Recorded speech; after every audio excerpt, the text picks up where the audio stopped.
The Asia-Africa Growth Corridor is an interesting one, isn't it? I'm wondering whether this is going to get China's back up, because they're also furiously pushing their One Belt, One Road project. Are they going to compete for investment, or is there the possibility that the opportunities are so large that they will complement each other? It's the latter, Mandy. The opportunity in Africa is huge.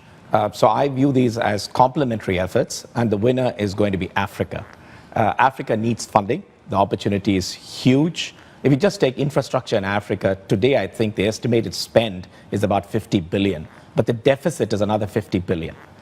If you look at the demographics of Africa, 2/3 of the population is under the age of 35.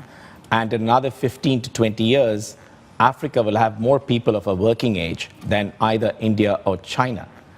If you take agriculture, 60% of the world's uncultivated arable land is in Africa.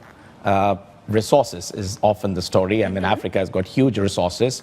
So there's a booming consumer there, and Africa is going to be the real next frontier for growth. So it's not just India, China, Japan, but also Chancellor Merkel recently, as you know, asked German companies to focus on Africa. So we are excited about Africa at Gateway, and everybody should be. Which particular countries in Africa?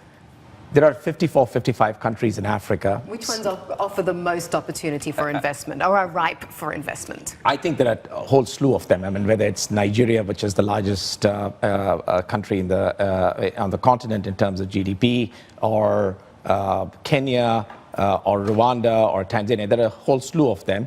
But I think the way to look at Africa is really, when we look at investing into Africa, we look at companies which have got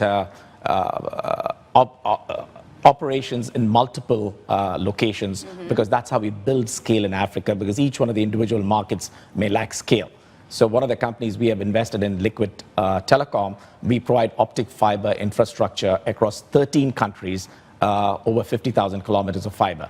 It is the largest player on the continent. So those are the sorts of things to look at.